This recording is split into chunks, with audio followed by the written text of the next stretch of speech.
Hi everyone. ഈ ക്ലാസ്സിൽ നമ്മൾ ഡിസ്കസ് ചെയ്യുന്നത് ബിസിനസ് സൈക്കിള് എങ്ങനെ ഇൻഫ്ലേഷനെയും അൺഎംപ്ലോയ്മെൻറ്റിനെയും എഫക്റ്റ് ചെയ്യുന്നുള്ളതാണ്. സോ ഈ ഒരു ചാനൽ സബ്സ്ക്രൈബ് ചെയ്യാതെയാണ് നിങ്ങൾ വീഡിയോ കാണുന്നതെങ്കിൽ സബ്സ്ക്രൈബ് ചെയ്ത് സപ്പോർട്ട് ചെയ്യാം. സോ ഫസ്റ്റ് നമുക്ക് ബിസിനസ് സൈക്കിൾ എന്താണെന്ന് ഒന്ന് റീക്യാപ്പ് ചെയ്യാം. Business cycle refers to the fluctuation in economic activity over time, typically measured by changes in real GDP.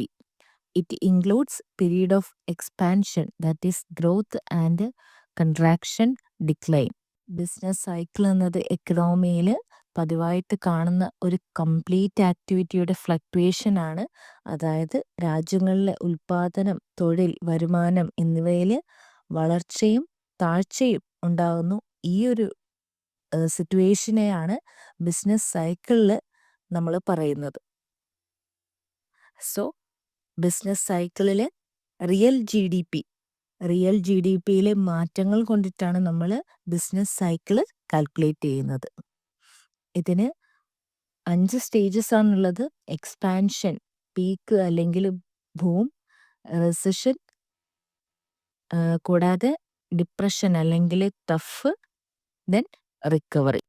എക്സ്പാൻഷനിൽ output, employment, income ഇതെല്ലാം കൂടുന്നു. പീക്ക് എന്നത് ഇതിൻ്റെ ഒരു ഹയസ്റ്റ് ലെവലാണ്. അടുത്തത് ഈ ഒരു ഹയസ്റ്റ് പോയിന്റിൽ നിൽക്കുന്ന ഔട്ട്പുട്ടും എംപ്ലോയ്മെൻ്റ് എല്ലാം കുറയുന്നൊരു സിറ്റുവേഷനാണ്. അതാണ് റിസഷൻ. റിസഷൻ്റെ ഏറ്റവും വേഴ്സ്റ്റ് സിറ്റുവേഷനാണ് depression.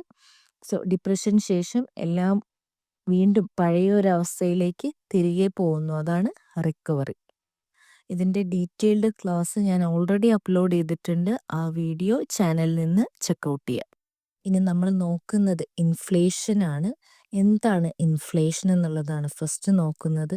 A general rise in the price level of goods and services often occurs in the expansion and peak phases. വസ്തുക്കളുടെയും സേവനങ്ങളുടെയും സാധാരണ വിലയിൽ നിന്ന് വർദ്ധിക്കുന്നതിനെയാണ് ഇൻഫ്ലേഷൻ എന്ന് പറയുന്നത്. സാധാരണ ഇത് കാണുന്നത് എക്സ്പാൻഷൻ്റെയും പീക്കിൻ്റെയും ആ ഒരു ബിസിനസ് സൈക്കിളിൻ്റെ ഫേസിലാണ്. 2 ടൈപ്പ് ഇൻഫ്ലേഷനാണുള്ളത്. ഡിമാൻഡ് പുൾ ഇൻഫ്ലേഷനും കോസ്റ്റ് പുൾ ഇൻഫ്ലേഷനും. ഡിമാൻഡ് കൂടുമ്പോൾ അല്ലെങ്കിൽ എക്സസ് ഡിമാൻഡ് സംഭവിക്കുമ്പോൾ ഔട്ട്പുട്ടിന് ഷോർട്ടേജ് സംഭവിക്കുന്നു. അങ്ങനെ വരുന്നതിനെയാണ് ഡിമാൻഡ് പുൾ ഇൻഫ്ലേഷൻ എന്ന് പറയുന്നത്. ഉൽപാദന ചെലവ് കൂടുന്നത് വഴി സാധനങ്ങൾക്ക് വില കൂടുതൽ സംഭവിക്കുന്നു. അങ്ങനെ സംഭവിക്കുന്ന ഇൻഫ്ലേഷനാണ് കോസ്റ്റ് പുൾ ഇൻഫ്ലേഷൻ. അടുത്തത് ബിസിനസ് സൈക്കിളിൽ എങ്ങനെ ഇൻഫ്ലേഷൻ സംഭവിക്കുന്നു നോക്കാം. എക്സ്പാൻഷൻ്റെ പീക്ക് ലെവലിൽ ആവശ്യങ്ങൾ അല്ലെങ്കിൽ ഡിമാൻഡ് കൂടുന്നു. അങ്ങനെ ഔട്ട്പുട്ടിന് ഷോർട്ടേജ് സംഭവിക്കുന്നു. അത് വില ഉയരുന്നതിനും കാരണമാകുന്നു. അത് ഇൻഫ്ലേഷനിലേക്ക് വഴിവെക്കുന്നു. കൂടാതെ ഡിഫ്ലേഷൻ സംഭവിക്കുന്നത് കൊണ്ട് നമുക്കൊന്ന് നോക്കാം. ഡിഫ്ലേഷൻ സംഭവിക്കുന്നത് ഡിമാൻഡ് കുറയുമ്പോഴാണ്. ഡിമാൻഡ് കുറയുമ്പോൾ വില ഇടിയുന്നു. അതനുസരിച്ച് അത് ഡിഫ്ലേഷന് കാരണമാകുന്നു അല്ലെങ്കിൽ ഡിസ്ഇൻഫ്ലേഷന് വഴിവെക്കുന്നു.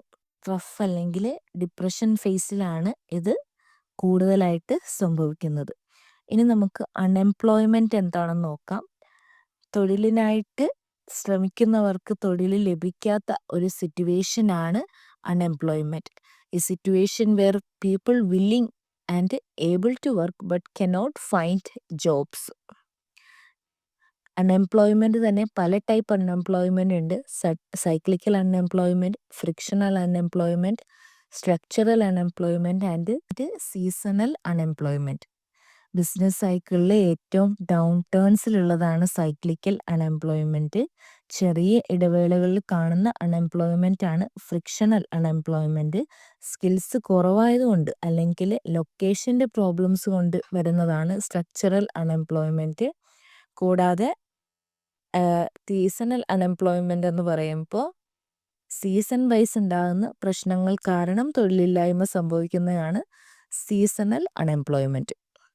ഇനി അൺഎംപ്ലോയ്മെൻറ്റ് ബിസിനസ് സൈക്കിളിൽ എങ്ങനെ റിലേറ്റ് ചെയ്തിരിക്കുന്നതെന്ന് നോക്കാം. ഏറ്റവും വേഴ്സ്റ്റ് സിറ്റുവേഷൻ, ദാറ്റ് ഈസ് ഡിപ്രഷനിലാണ് ഈ ഒരു അൺഎംപ്ലോയ്മെൻറ്റ് കൂടുതലുണ്ടാകുന്നത്. ഉൽപാദനം കുറയുന്നു. അങ്ങനെ ഉൽപാദനം കുറയുന്നത് വഴി തൊഴിലാളികളെ പിരിച്ചുവിടുന്നു. അത് അൺഎംപ്ലോയ്മെൻറ്റ് ഉണ്ടാക്കുന്നതിനായിട്ട് ഇടവരുത്തുന്നു. ഇനി എക്സ്പാൻഷൻ ടൈമിൽ ഔട്ട്പുട്ടും ഡിമാൻഡും ഉണ്ടാവുന്നു. അങ്ങനെ തൊഴിലവസരങ്ങൾ കൂടുതൽ സൃഷ്ടിക്കപ്പെടുന്നു. സോ ഡയഗ്രമിലേക്ക് വന്നാൽ നമുക്ക് കാണാൻ സാധിക്കും ഇൻ പീക്ക് പോയിന്റിൽ ഇൻഫ്ലേഷൻ സംഭവിക്കുന്നു. അറ്റ് ഡിപ്രഷൻ അല്ലെങ്കിൽ റഫ് പോയിന്റിൽ അൺഎംപ്ലോയ്മെൻറ്റും സംഭവിക്കുന്നു. സോ ഈ ഒരു ക്ലാസ്സിൽ നമ്മൾ ഡിസ്കസ് ചെയ്തത് അൺഎംപ്ലോയ്മെൻറ്റും ഇൻഫ്ലേഷനുമാണ്. ക്ലാസ് ഇഷ്ടപ്പെട്ടെന്ന് വിചാരിക്കുന്നു. ഈ ഒരു ക്ലാസ് നിങ്ങൾക്ക് ഹെൽപ്ഫുൾ ആയെങ്കിൽ ചാനൽ സബ്സ്ക്രൈബ് ചെയ്തും വീഡിയോ ലൈക്ക് ചെയ്തും സപ്പോർട്ട് ചെയ്യുക. കൂടാതെ നിങ്ങളുടെ ഫ്രണ്ട്സ് ആരെങ്കിലും ഈ എക്സാമിന് വേണ്ടി പ്രിപ്പയർ ചെയ്യുന്നുണ്ടെങ്കിൽ അവർക്ക് കൂടെ വീഡിയോ ഷെയർ ചെയ്ത് കൊടുക്കുക. Thank you for watching.